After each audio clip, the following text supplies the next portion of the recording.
आज हम रिवाइज करेंगे खिलजी वंश के बारे में। आगे का हमने अलाउद्दीन खिलजी तक पहुंच गए थे। अलाउद्दीन खिलजी वंश खासकर 1290 से 1320 तक चला था एडी। इनका बहुत छोटा काल था। अलाउद्दीन खिलजी इसमें हम पढ़ रहे थे क्योंकि इससे पहले जलाउद्दीन खिलजी में पढ़ चुके हैं। अलाउद्दीन खिलजी, इसे द्वितीय सिकंदर कहा जाता था खिलजी को। इसने जजिया, जकात, खुम्स, खराज 4 तरीके के टैक्स लगाए थे। जजिया जकात हम जानते हैं। खुम्स सैनिक की लूटपाट पर लगाया था। खुम्स खराज मुसलमानों का भूमि कर था।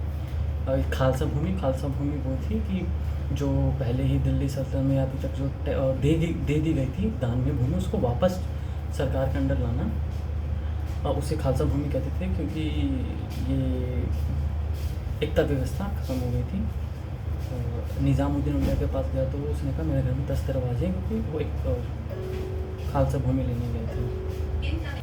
तो इसका एक मुख्य काम ये भी था कि इसने मद्यपान नशा पर प्रतिबंध लगाया था अलाउद्दीन खिलजी ने। इसने स्थायी गुप्तचर की शुरू करा था और इसने छोटे त्योहारों पर प्रतिबंध लगाया था, जैसे अशोक ने लगाया था। अब मेन है अलाउद्दीन खिलजी के सैन्य अभियान। सो इसने बहुत सारे करे थे। ये अपने खुद नहीं करता था, ये कराता था अपने सैनिकों से। जो ये मानता था जो इसके 4 वो हैं सेनापति, ये मोहम्मद साहब के खलीफा की तरह, जैसे मोहम्मद साहब के पैगंबर के 4 खलीफा बने उनके बाद, तो उनकी तरह हैं। प्रॉफिट मोहम्मद साहब के बाद जो 4 खलीफा अपने सेनापति को वो मानता था। 4 हम जानते हैं, जाफ़र खान, नुसरत खान, उगल खान और मलिक काफूर। तो ये इसने गुजरात में जो इसका सैन्य अभियान है अलाउद्दीन खिलजी का, तो गुजरात में गया था। ये ज़फ़र खान तो मर गया था मंगोलिया के युद्ध में। फिर जो नुसरत खान था गुजरात गया था, तो अलाउद्दीन खिलजी जानता था कि एक्सपेंड करना पड़ेगा, तो उसने गुजरात में भेजा, वहाँ जीत लिया और वहीं से उसने मलिक काफूर को ख़रीदा था 100,000 दिनार में, जो नुसरत खान ने अलाउद्दीन खिलजी को मलिक काफूर गिफ्ट किया वहाँ से। फिर उसके बाद राथौम्बर राजस्थान में, फिर राजस्थान के जो आसपास के एरिया थे जो गुजरात के पास था, तो वो ट्रेड करने में ना मुश्किल पैदा कर रहे थे। तो फिर राथौम्बर राजस्थान पे नुसरत खान ने हमला करा, पर वो वहाँ मारा गया। ठीक है।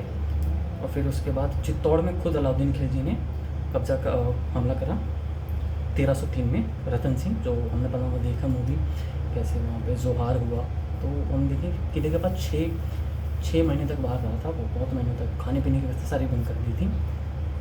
चित्तौड़ की अलाउद्दीन खिलजी ने खुद हमला किया था। फिर साउथ में उसका वो अकेला था, बाकी वो अपने सेनापति से करता था। तो साउथ में पूरा साउथ लगभग मलिक काफूर उसके लिए लड़ा था।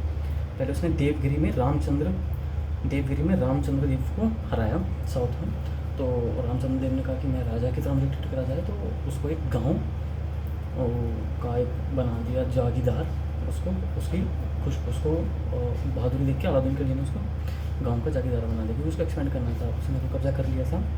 दूसरा वरंगल में प्रताप रुद्र देव पे, और फिर उसने मलिक काफूर ने हमला करा। और मलिक काफूर ने हमला करा तो उसने अपनी खुद की इससे कोहिनूर डायमंड रिलेट है कि उसने भी खुद की गोल्डन की मूर्ति लगा, उसमें चैन बांधकर कोहिनूर गिफ्ट दे दिया कि हम आपकी अधीनता स्वीकार करते हैं। कौन? वरंगल के प्रताप रुद्र ने अधीनता स्वीकारी, मलिक काफूर ने फिर हीरा अलाउद्दीन खिलजी को दे दिया। फिर होयसल वंश पे भी मलिक काफूर ने हमला करा, लेकिन द्वार समुद्र को नहीं जीत पाया, उसकी जो कैपिटल थी। साइनिंग ऑफ, जय हिंद।